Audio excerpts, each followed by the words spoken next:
Yes, yes. So my question to you then is based on what you know, because you must also have people writing to you, presumably confidentially offering information. I've had a few private confidential emails from people who've been saying they agree with what I'm saying and with the bioterrorism charges, but because of their position they're not able to come out and say that openly, and obviously I don't publish that kind of thing either. But I'm not a gold mine of secret information. The thing is, it's all out there. It's all out there if you just read the pandemic plans, you read the international health regulations and so on. The reason why people are mystified is because the mainstream media consistently deflects attention from these key crucial facts, or put a spin on them which misleads people about what their nature like, saying this pandemic is natural and caused by pigs when it's never been found in pigs. It's not new. The swine flu, according to the New England Journal of Medicine, has been, at least there was an article documenting cases of it in people since 2005, 2009. Wasn't spreading, wasn't lethal. The mainstream media is what's really mystifying, misleading people, and all I'm doing is looking at the facts behind the media and bringing them together into relationships so that people can see the bigger pattern. That's it. What's the time scale, do you think, from here? This is the 8th of September, and we'll get this out in the next few days if I possibly can do, because time is of the essence. What do you think is going to happen as we roll on towards the new year? Well, I think these few weeks are crucial to our humanity. I believe all the plans are in place to start these vaccination centres from October, and indeed people are going to be offered time off work in cities like Boston, I think unpaid leave to go and get their swine flu jab. Kids are going to be offered it free or whatever, so everything's going to be done at first to persuade people to take this vaccine. And this already, we have to stop that. We have to make sure the protest is significantly large, that these vaccine centres do not start injecting children, the gullible, the uninformed, or whatever, with disease which can then be transmitted to other children sitting in schools, to their parents, and then to the colleagues at work. It's a perfect place to spread it all in schools. Absolutely. Unfortunately, in the army is another place. The soldiers are very vulnerable. They seem to be the first ones as well to get these mass forced vaccinations. So we don't have a minute to lose. It's going to be too late when the calls finally come through, the forced vaccinations demands come through, barring a miracle. So far they haven't managed to spark the virulent pandemic they hoped to. In April, I think they really hoped that they had set free a virus that was going to mutate and become very virulent, and they didn't manage it, and maybe they won't manage it this time either. But the more people they vaccinate, the greater the chances are that they really will spark a lethal pandemic. Bear in mind, Baxter's 72 kilos of live bird flu virus is still in the company's possession and could be put into the vaccines here. And if every Austrian or every third or second Austrian gets it, it spreads rapidly to Germany, to Czech Republic, to Slovenia, to Poland, and will kill many people. Well, it spreads almost instantly nowadays in these days of modern travel. I mean, in 1918, people were travelling by steamships, and this is rather different now. Yes, and particularly because of schools and workplaces and so on. So I think we don't have that much time. I think they want to, or reckoning with being able to move towards forced vaccinations toward the end of the year, maybe kind of gradually from November, December, January. But I think we have to stop even the voluntary mass vaccinations starting from October. So, what's your message to people here? Because some people will be watching this thinking, right, I'm going to get my colloidal silver and everything else, and I'm not going to be vaccinated, and thanks for the information. But is that enough? Well, I personally believe it isn't, because we're in a situation here where even if you have your colloidal silver and your face mask, your neighbour might get vaccinated, or you might be in contact with somebody at work. So it's in the interest of everybody to try and stick together and do things like protest outside the vaccine centres, protest to make sure schools stay closed. There's no reason to keep them open, or if kids have to go to these schools, they should be given face masks and other sensible measures to protect them in school from these viruses. So I believe that we should all be looking out for each other, because ultimately we're looking out for our own interests when we stop this pandemic from being ignited and gathering speed.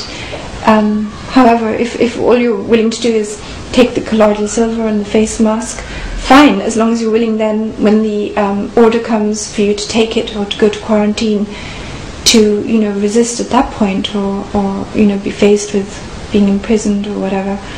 At that point, I would suggest it's getting a little bit late.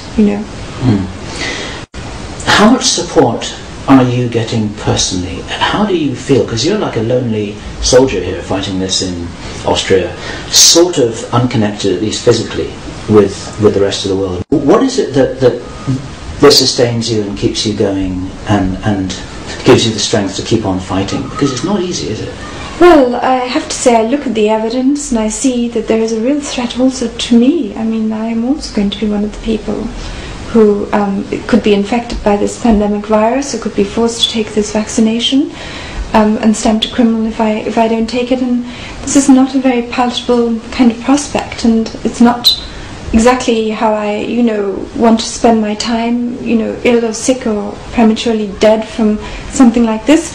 So I'm motivated also by self-interest, as well as the desire to see other people, of course, freed from this threat. But do you also, have a team who are working with you? Do you feel supported logistically, emotionally, financially, or is it just really that you're just standing alone here in Vienna? Oh no, I mean, I have Johan Niklasen in Switzerland has volunteered to put up my website. I met him the other day. He's a wonderful man. Yes, and he's done great work and put up a wonderful website, and and a lot of people support and send emails and reports and information that I put up on my website and so on. Here in Austria, there's somebody who has an email database of 140,000 emails who's starting to send out information, so even the Austrians are getting to hear what's happening. So I certainly feel not alone. However, there's no doubt about it that I, for example, have very little financial resources or whatever, and I, more or less have to try and scrape by, and this limits how effective I can be. I can't cover countries or outside of Europe, or try and launch the kind of legal action that I would have wished to launch, the injunctions in places like Africa or Latin America. No substantial funding has come from any source whatsoever to help in this battle. So it's been individuals sending relatively small sums of money, or offering to do things like DVD or whatever, that has nevertheless been very, very important. And you're personally contactable. If there's anyone watching this now who's able to offer material support, in a position to do that, they can reach you through your website, right? Yes, so they can just find my email address. I am certainly very visible, I think, for anybody who wants to actually, contact me. But so far there has been no foundation or wealthy person or anything like that who has offered support. And I'm not even saying they need to offer me personal support. There's been no major support for any injunctions or any kind of these legal actions, or for the movement as a whole. It really is a grassroots movement, and that's a heartening thing to see, that it has become very strong in spite of the fact there has been very little support. Well, your work is an inspiration to many others, may I say. I think this really is a David and Goliath example that you've given a lot of people here. Are you hopeful? are you optimistic or are you depressed about the whole thing, thinking, my God, we're all about to be wiped out here? Or do you think that it's just something which is going to work out well, but we've got to do a lot of work between now and then? Well, my heart tells me, without any doubt, this is going to work out well for humanity. My mind looks at the evidence and I get worried. And, unfortunately, I think we all have to play our role. It will depend on every single person now. The structures in government have failed us. They're against us. They're actually turning against us to try and destroy us.